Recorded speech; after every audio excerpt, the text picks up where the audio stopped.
balita sa akin ni Papa. Top 1 ka daw ngayong grading mo. Naku, proud na proud naman ako sa'yo. Thank you, ate. Siyempre, may pinagmanahan ako. At ginagalingan ko talaga. Kasi kung hindi dahil kina mama at papa, hindi ako makakakuha ng scholarship dun sa kumpanyang pinagtatrabahuan nila. O basta, see you next week. Okay, ate. See you next week. I love you. Love you, Bunso.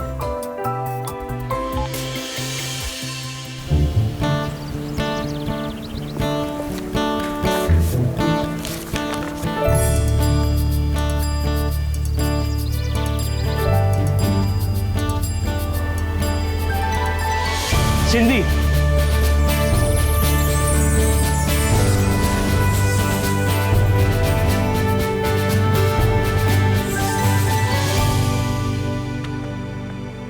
Uy, late ka ah. Sorry, late na tapos yung practice namin eh. Magbabayad na lang ako ng overtime. Oh, hindi na. Medyo malaki naman yung binayad ng mama mo sa akin. Kaya, yun, okay lang sa akin. Pero alam mo, ayoko sana na namimihasa ka na palagi kang late ah, kasi masama yun pag naging habit. Sorry na. Ito.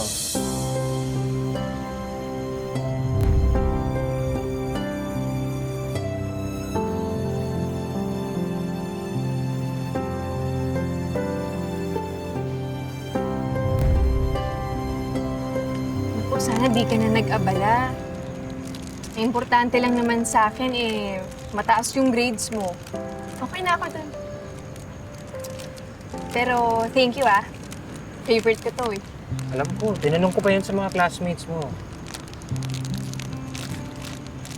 Sige na, mag-aaral na tayo.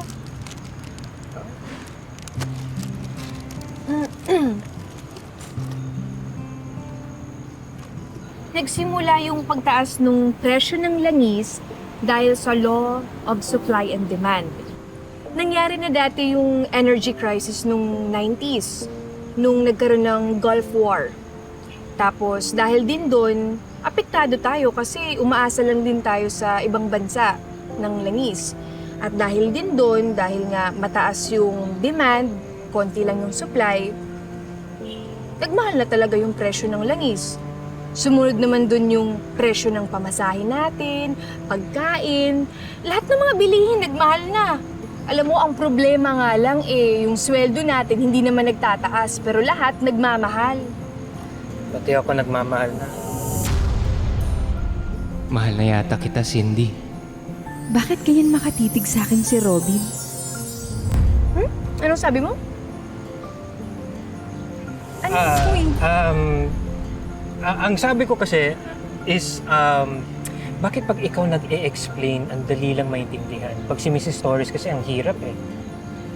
Puro ka kasi cellphone. Nakikita kaya kita, di ka nakikinig. Pag ikaw nagtuturo, nakafocus ako sa'yo.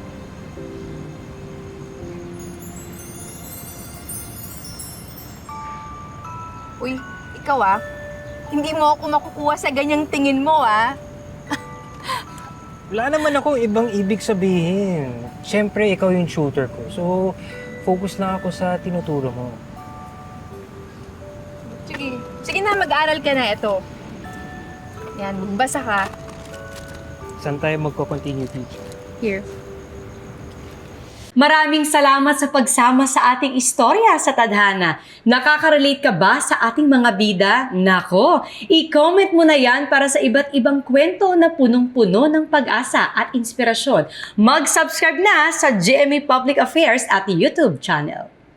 I-click na rin ang bell button para lagi kang updated sa pinakabagong storya ng Tadhana.